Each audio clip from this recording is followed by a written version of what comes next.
जय स्वामीनारायण સહજાનંદ સ્વામી મહારાજની જય, બાપા શ્રીની જય, સદગુરુ શ્રીની જય, સ્વામિનારાયણ ભગવાનની જય તથા અનંત અનાદિ મુક્તોની જય.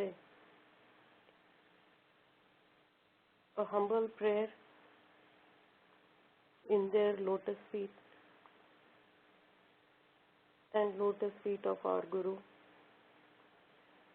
Anadi Muktraj Param Pujya, Narayan Mama and Leela Masi. To augment this assembly with their divinity and grace, and to enhance our knowledge and guide us towards them. Today, we will spend some time in understanding some common concepts and also get an overview of spiritual hierarchy.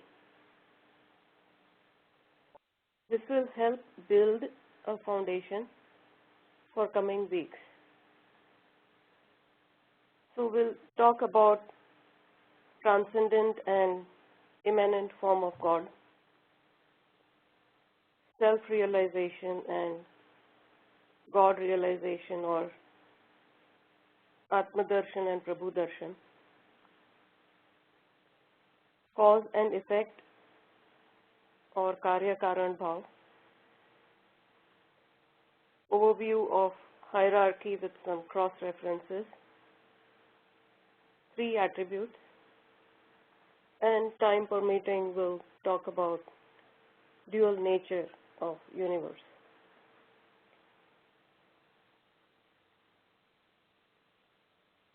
Last 4 weeks we spent time on understanding soul, body and mind,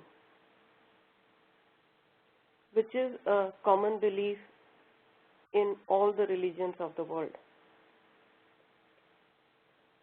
Another common belief across all the religions of the world is that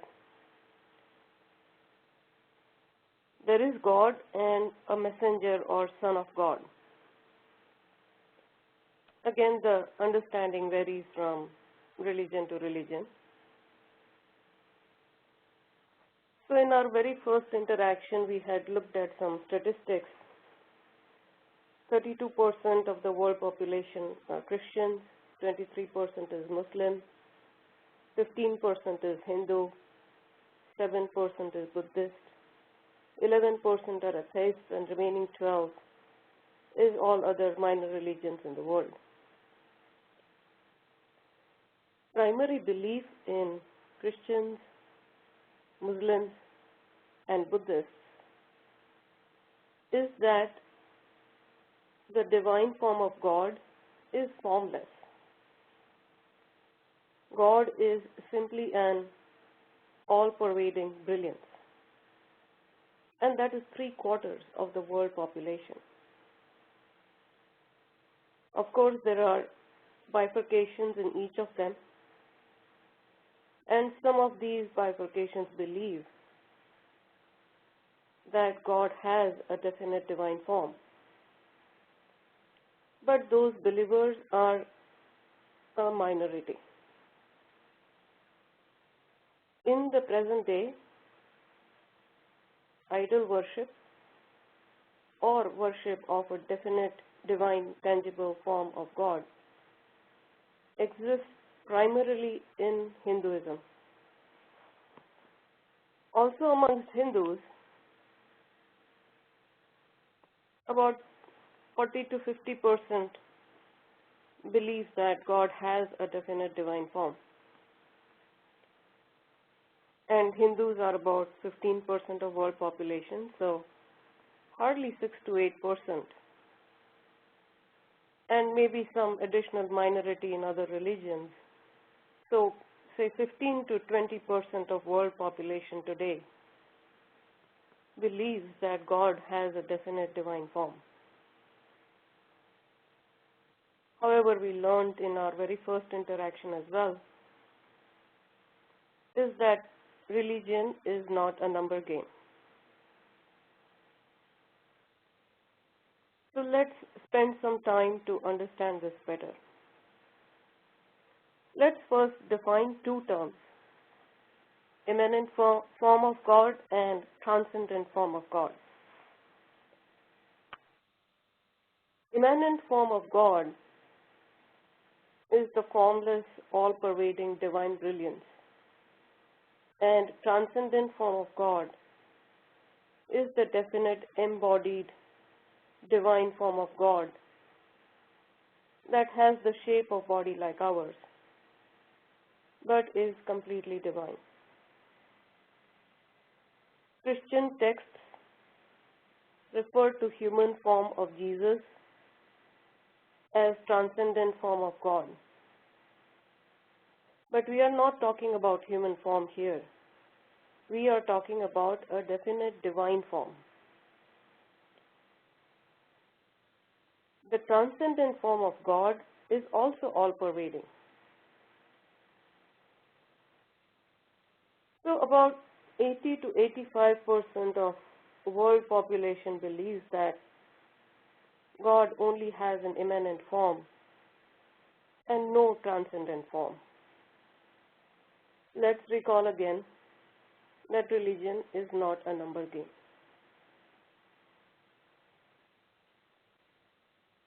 Say God has only immanent form, or God is only Nirakar. So there is only this all-pervading brilliance and nothing else. By simple observation, we know that any light or brilliance has a source, and that source has a form. For example, a light bulb has a definite form. Sun has a definite form. The brilliance by itself cannot sustain, and it is dependent on the source. Brilliance by itself cannot create anything. So there has to be a definite source in whatever shape. Even with Big Bang, physicists believe that there was an initial source of energy that then expanded into the universe and was converted to mass. So there is always a source, and that source has a definite form. Anyone who says that there is only the light and no light bulb is but only ignorant and obviously has no idea about the existence of the light bulb. Similarly, if there is an all-pervading divine brilliance, that brilliance must have a source, and that source must have a definite form. Now let's look at the other perspective, right? Let's say that God has only an all-pervading definite divine form. That is to say that God is only Sakar and no immanent form. It is essentially saying that there is a light bulb, but no brilliance coming from it. There is no immanent form. That makes it a very unidentifiable concept. If there is no brilliance coming out, how do you know how bright is the transcendent form? For us to know that a light bulb exists, we have to perceive the light. Only transcendent form of God also does not paint the complete picture. The picture is complete if God exists in transcendent as well as immanent form.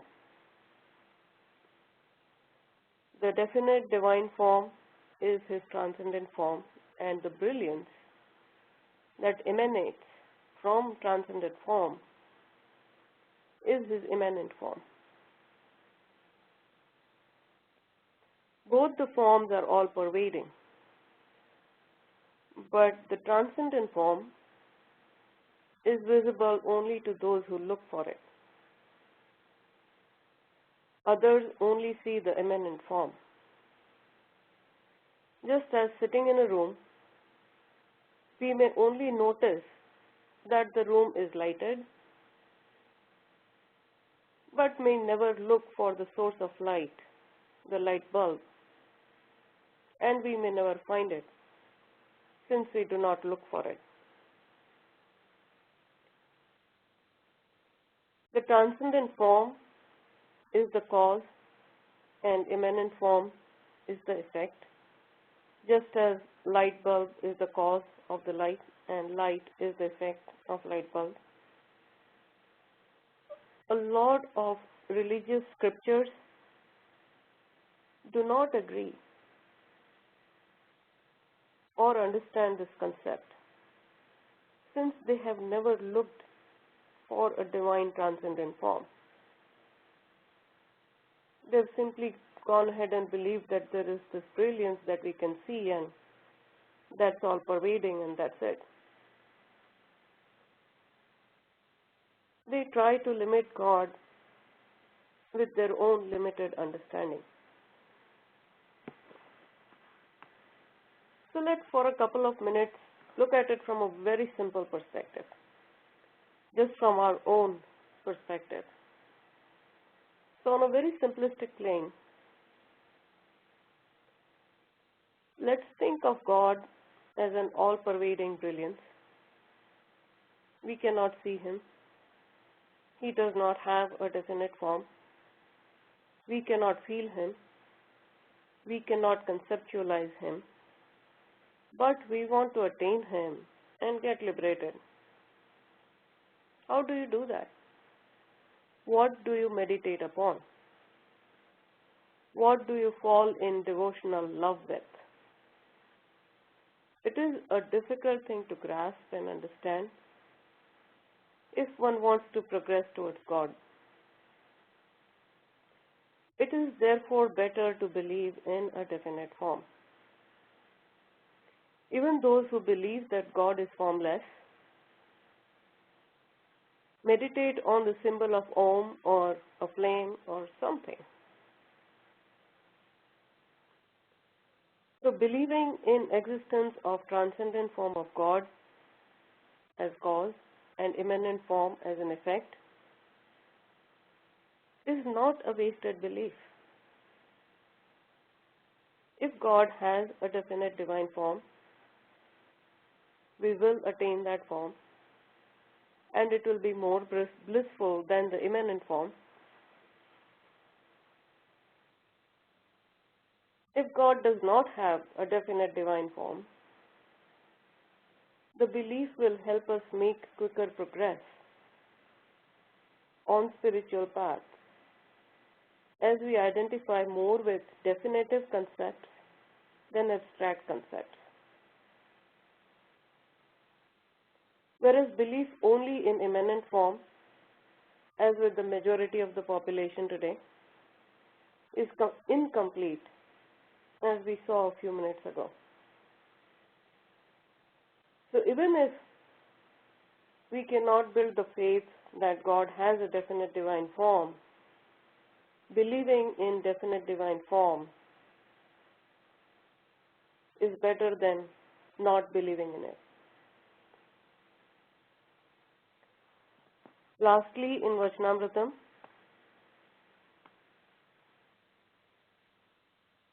Lord Swaminarayan has given so many examples from Hindu scriptures where God has either listened or spoken or touched. If God was formless, how all that would be possible, he says. So God has a definite divine form that we'll now onwards refer to as transcendent form, and the brilliance that spreads out from that form, we will now onwards refer to as immanent form. These two forms exist in all spiritual strata.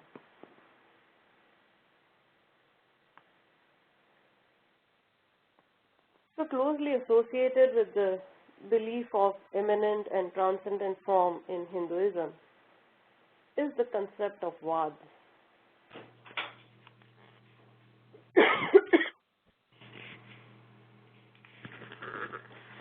There are three main types of vads or beliefs, or monotheism, Dvait or dualism, and Vishishtadvait or special monotheism, or some books translate as special dualism, but the concept is the same. Another Param Puja Narayan Mama used to say that divine knowledge is not subject to any such vads. It is only to explain the underlying principle that Lord Swaminarayan had to use the term Vishishtadvait, as that term is understood in this world. Advaits believe that liberation is merging with the God and completely losing the identity. They primarily believe in immanent form of God. In other words, most Advaitvadis are also Nirakarvadis. Most of the religions that believe only in the immanent form of God also believe in only one God. Also, the roots of most Nirakarvadi religions today are common. Just as a little bit of study of Christianity, Islam, and Judaism, it would reveal that all three of them have the same angels and prophets. For example, Gabriel is a common angel. Ishmael is a common prophet.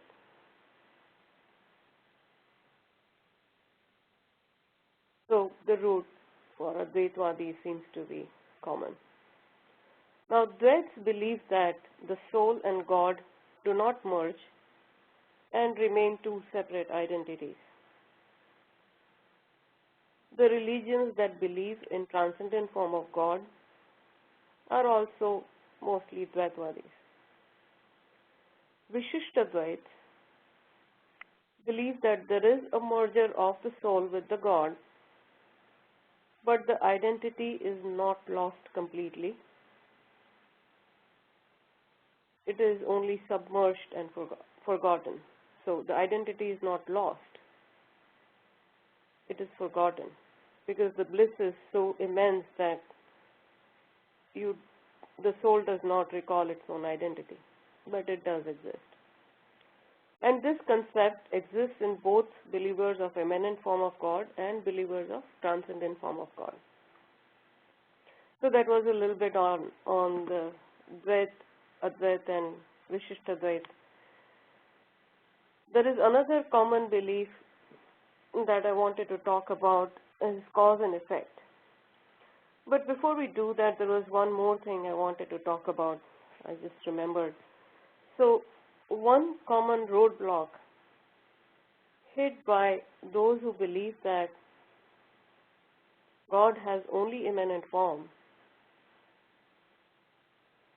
is that they cannot distinguish between self-realization or soul realization and God realization, or in other words, Atma Darshan and Prabhu Darshan. They cannot distinguish between that. So self-realization is that the soul, through grace and endeavors, is able to see itself.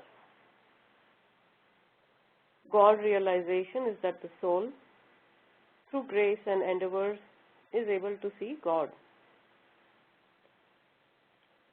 So Nirakarvadis, or believers of only immanent form of God, cannot distinguish between the brilliance of the soul and brilliance of God right away, and get so engrossed in the bliss of the soul itself that they do not progress from there, believing that is the end. The bliss of our own soul could be captivating. When we start meditating, a lot of us first attain realization of the self or soul, and that too is liberation, since we become free from subtle bodies. But that is just a precursor to God realization or Prabhu Darshan. If one is pursuing that path of liberation, that is, first attain self-realization and then move on to God realization, then self-realization is a precursor. But we have to remember that it's a precursor, not a prerequisite. The simple way taught to us by Anadi Muktraj Param Puja Narayan Mama cuts the path short and makes us first memorize the form of God and then believe our soul to be brilliant and then visualize the Lord in that brilliance. So there is no chance for one to get lost.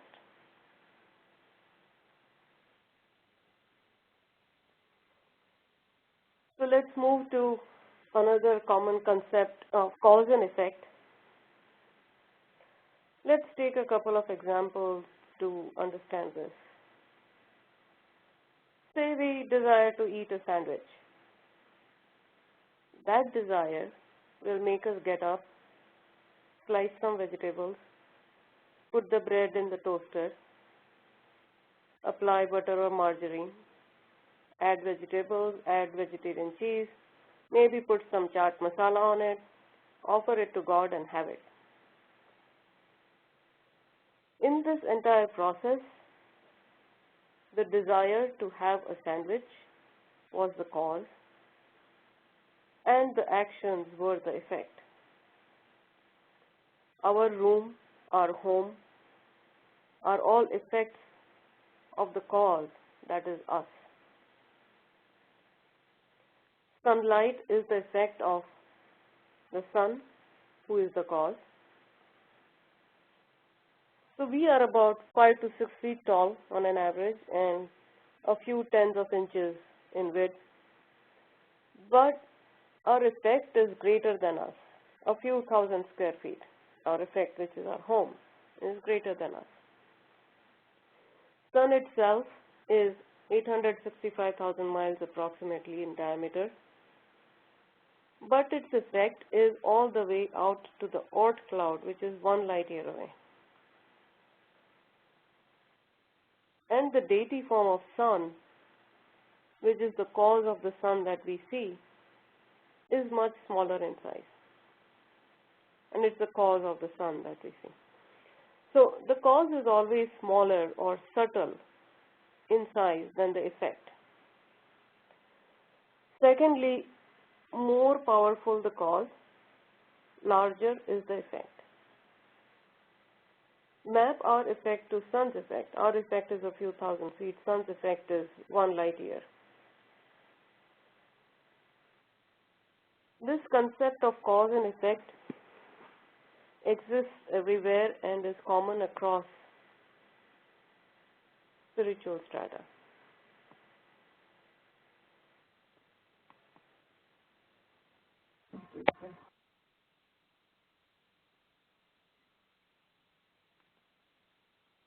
Actually, I've uploaded a wrong presentation. Let me upload the right one.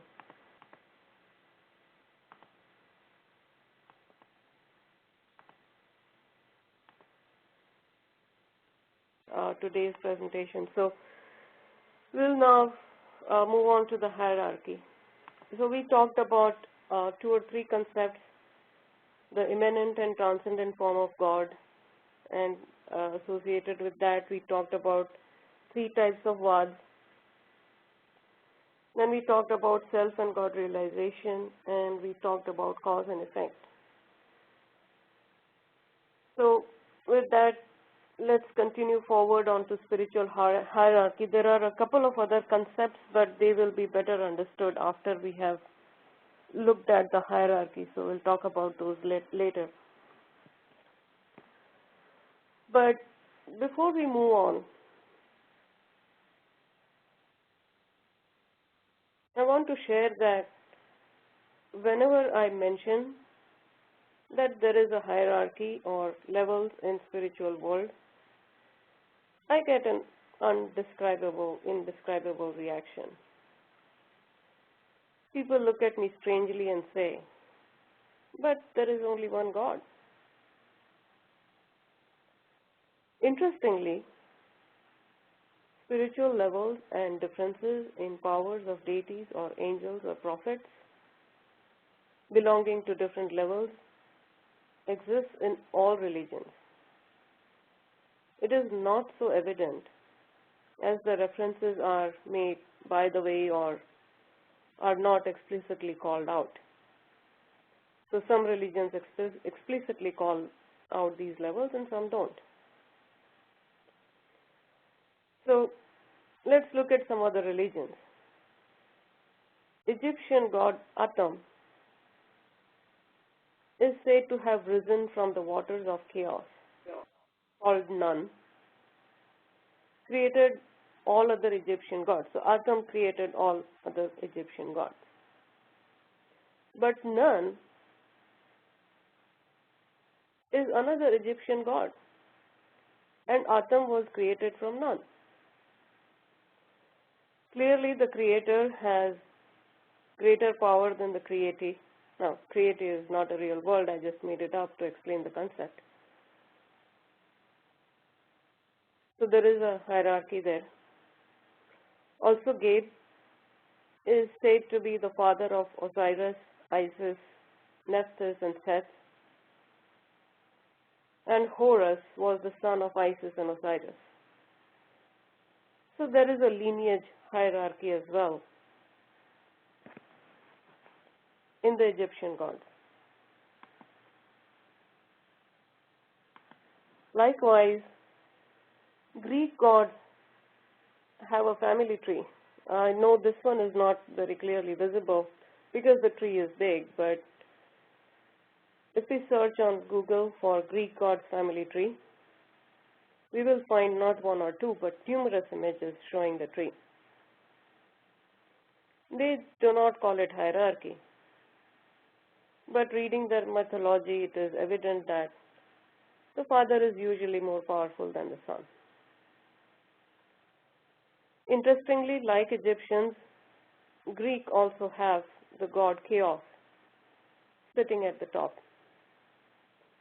And I'll include the links to all these in the slide as well, so people can look at it themselves. I did not create this slide. There is a similar Roman god family tree as well. So if we search on the net, we'll find it, so people who are interested can research on it. And these are all ancient religions of the world. But in the present day, while Islam preaches one God, it believes that there are many prophets. I think they believe in about 25 prophets.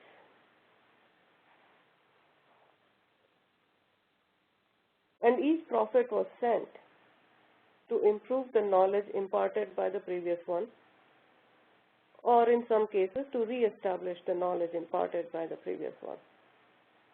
So there is a hidden reference to levels. Christians believe in heaven, hell, angels, demons, God, Son of God, Holy Spirit. So there is a underlying reference of different levels or different areas or different entities. Lord Buddha, after attaining Nirvana, moved on to attain Mahanirvana. And even after attaining Mahanirvana, he said there was something beyond Mahanirvana and he would continue moving forward. So again, an underlying concept of levels. So across all religions, there is some sense of a hierarchy or a lineage that is depicted. Hinduism is not the only one. In Hinduism, hierarchy is depicted at different levels in different scriptures. I've included one here from Shreemad Bhagwat. Again, if you search on one of these levels on the internet, there are lots of representations that come up. And in the slides today, I'll also include a link to English translation of Shreemad Bhagwat by Hare Hare Krishna, the ISKCON temple, for those who are interested in reading. But the crux and the summary of whatever is written in Shreemad Bhagwat is already explained by Lord Swaminarayan. So amongst all these hierarchies that are available all over the world, once again, nothing compares to the clarity, completeness, and greatness of the one in Swaminarayan philosophy. We'll establish some of this along the way, but more interested aspirants can study deeper. However, be forewarned that there are so many belief systems that studying each and every one would take a lifetime. The same effort will be well spent in endeavors to see God instead, because Swaminarayan philosophy has already encompassed the belief systems and the hierarchies described in other belief systems in its own hierarchy. So now let's look at the overview of the hierarchy in Swaminarayan philosophy. The picture is very small, I know. I hope people are able to read it. Is it legible? Vishal bhai, can you read it?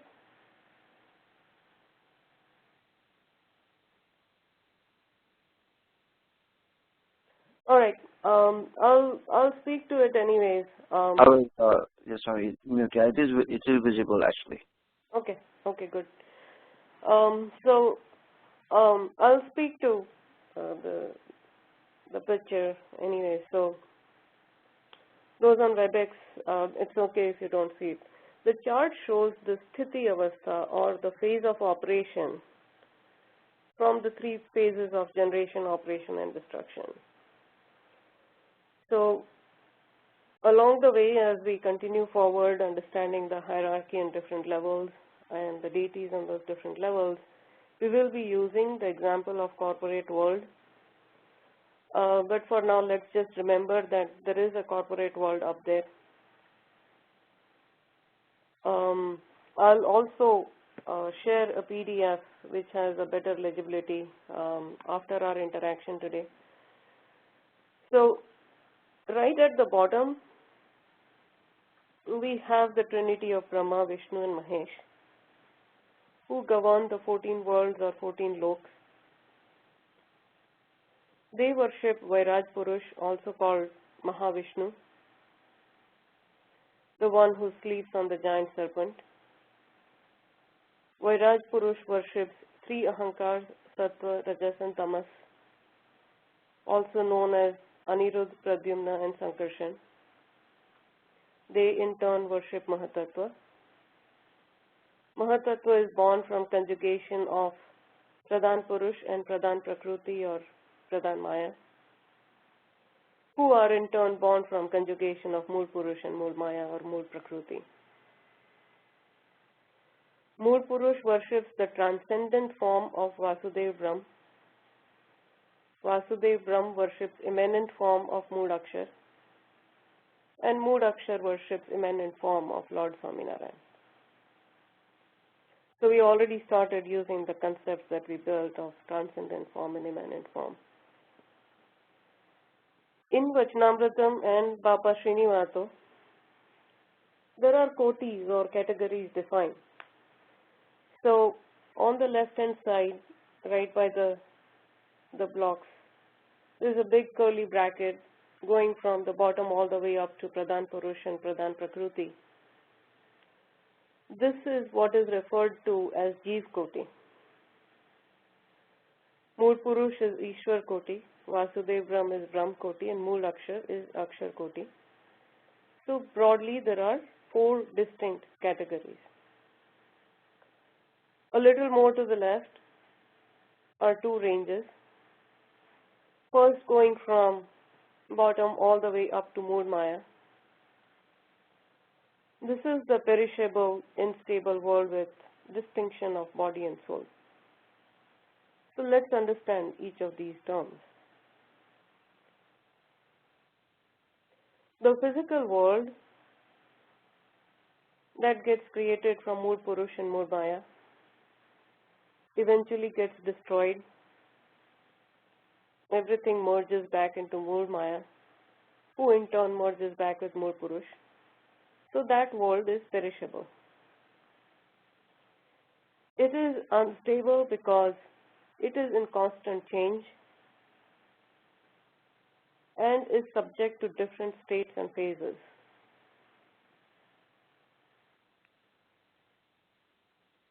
In last 4 weeks, we have understood that we are souls and we are given a body.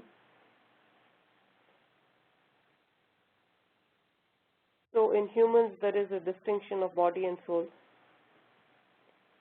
Likewise, all the way up to Mool Maya, there is a distinction of body and soul. So there is a body of Mool Maya and a soul of Mool Maya. There is a body of Pradhan Purush and a soul that resides in that body, the soul of Pradhan Purush, and so on.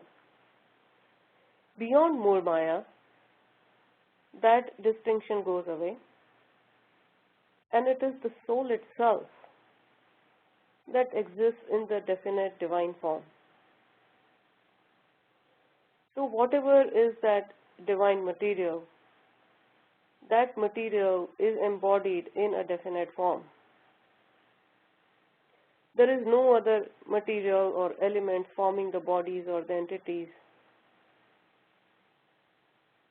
Mool Purush and above.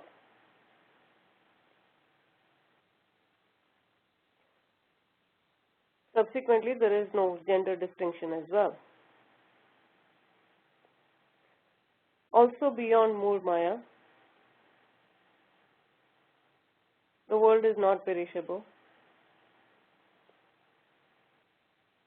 It is stable and never gets destroyed. Mool Purush does not merge into anybody and does not get destroyed, and same with Vasudev Brahm and Mool Akshar.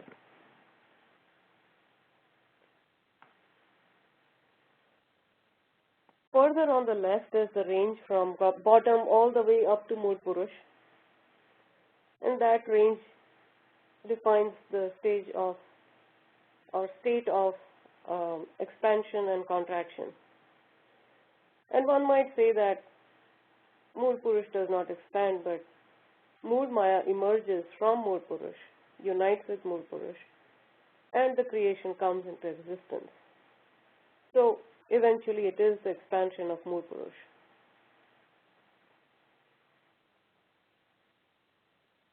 So this is the hierarchy at a very high level. I will share this with everybody so that we can refer to it during subsequent interactions. So we looked at perishable and unperishable worlds. We talked about soul and body distinction. And we talked about evolution and contraction. There are a few more thoughts on this. So each stratum is cause of and subtle than the lower stratum. For example, Vairaj Purush is cause of Brahma, Vishnu and Mahesh. Mahatattva is cause of three ahankars. Secondly, there are infinite crores or billions of each stratum underneath one higher level entity. So under one Vairaj Purush, there could be infinite billions of Brahma, Vishnu and Mahesh, each governing their own worlds. It is a one-to-many relationship, top-down, but for the sake of simplicity, we have only shown one. So it's a huge world up there that we cannot see or perceive. In some cases, there is awareness about those and sometimes there isn't. For example, say SVP may hide the existence of an executive VP or EVP, or a person running a branch of a company in a country may hide the existence of a real CEO someplace else. So sometimes the hierarchy is known, sometimes it's not known in different strata. And the last thing I wanted to touch upon with relation to the hierarchy there is that Anadi Mukhraj Param Pujya Nand Mama used to say that deities from any level, be it in the perishable or unperishable category, all the way up to Moodakshar, if they want to move to the next level, they have to take a human being level birth. So to understand this, let's take an example of mountain climbing. If we have climbed a peak and we want to climb another peak or another higher peak, we first have to climb down before we can climb up again. So it is a similar concept. If you want to progress to any higher level, you first have to take a human birth. So I'm sure those on WebEx have noticed stages that I've mentioned on the right-hand side of the picture. In subsequent satsangs, we'll go through each of these stages in details. The reason for breaking down the hierarchy into stages is for better understanding and representation. There is no other reason. Also, when I had created this in my late teens, early 20s, I had taken a top-down approach. So stage 1 is at the top. However, since we have started a bottom-up approach with cross-references to establish credibility, we will start our journey from stage 6 and count down to 5, 4, 3, 2, 1. I wanted to reverse the numbering, but honestly did not get a chance to do that. Also, another thing I want to highlight is that the end of perishable world will also be an end of most of the cross-references. There are references in Shreemad Bhagwat for stage 6 and 5. There is a lot of mapping from religions, present day and past, mostly into stage 6. And some enlightened ones have gone beyond stage 6 onto 5 and 4. And I've seen fleeting references a couple of places to stage 3, and that also just a hint or a reference, nothing much. So along the way, we'll talk about them as well as we go into the details of the deities in each stratum. So here is what I'm thinking for next few weeks. We'll have 1 or 2 satsang each on stage 6 and stage 5.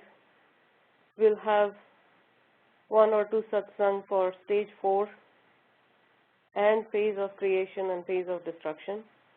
As I mentioned, this is the phase of operation.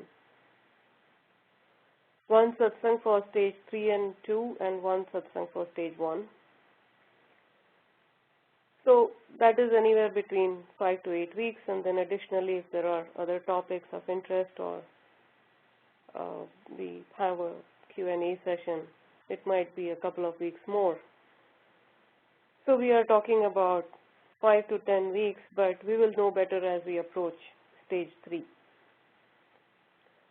So before we wrap up today, there are 2 more concepts that I wanted to talk about.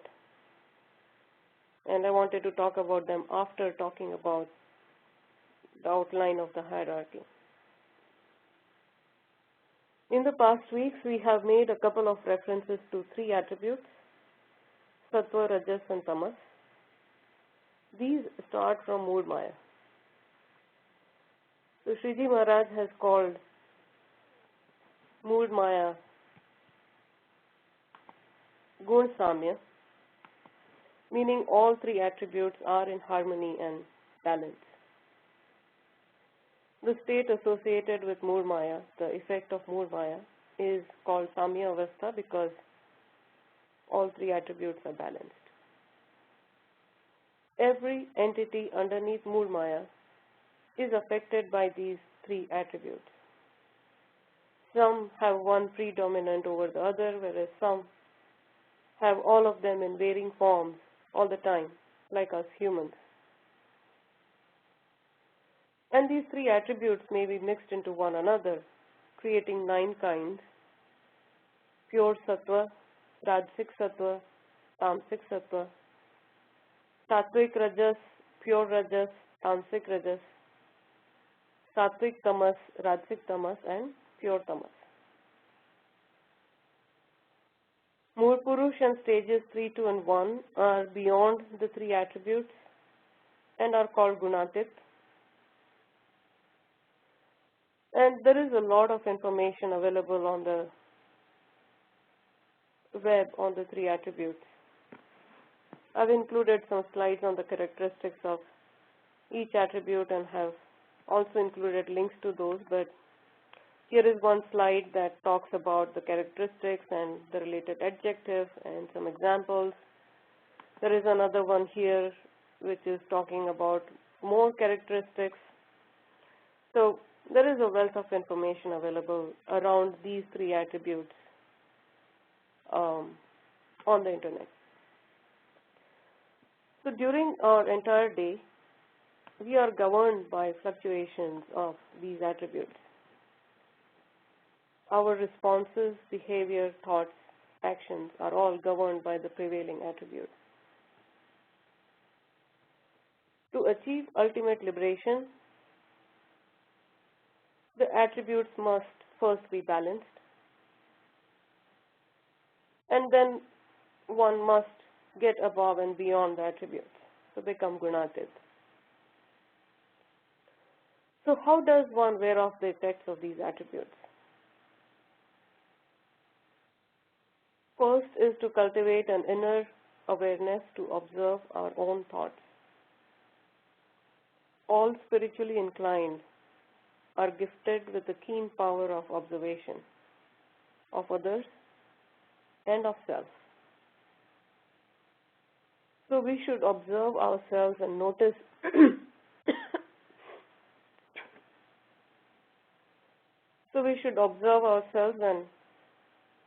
notice our own behavioral patterns when each attribute is prevailing. Excuse me.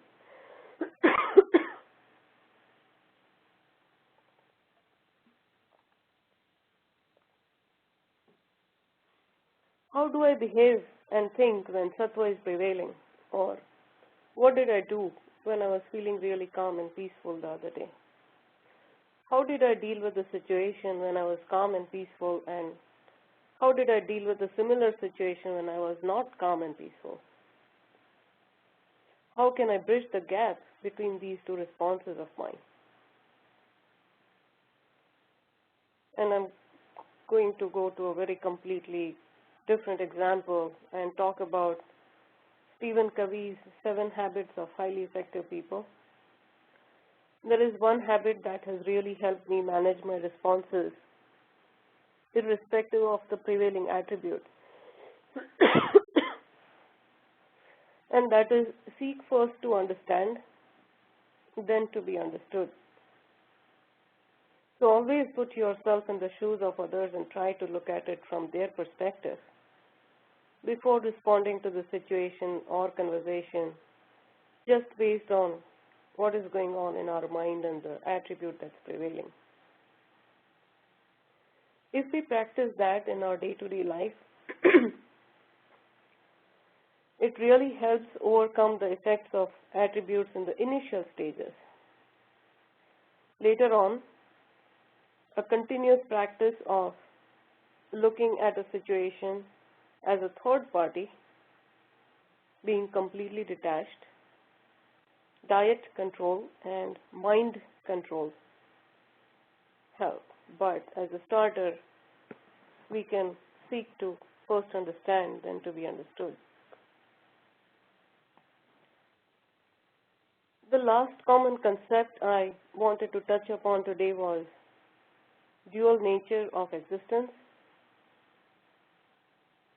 There is duality at every level, and this duality can be viewed as two extremes of a swinging pendulum. Where there is good, there is evil. Life, there is death. Joy, there is sorrow. Love, there is hate.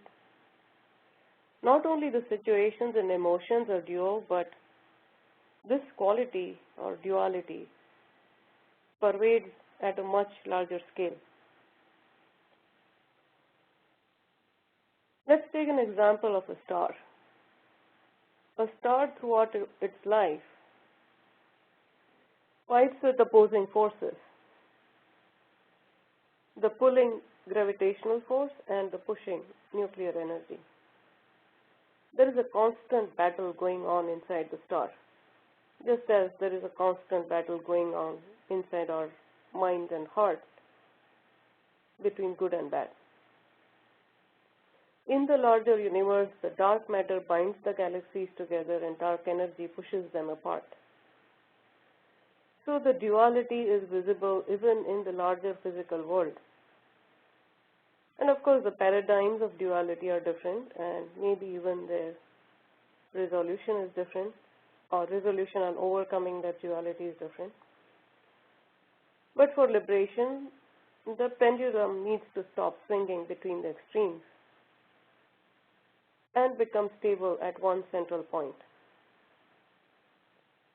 We need to maintain that equilibrium between the duals, between the attributes, to progress on spiritual path. Otherwise, we'll keep being pulled and pushed throughout our lives. If we want to get out, we first have to get over the pull and push. We need to develop that internal resilience to not get pulled and pushed by the duals or by the attributes. So that was the last concept I wanted to talk about.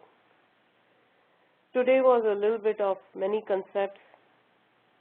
They may not seem to fit together in today's conversation, but they will really help us in our journey further. For example, after understanding the immanent and transcendent form, we right away applied it when we are talking about the hierarchy. So we can think of today's interaction as a glossary of concepts.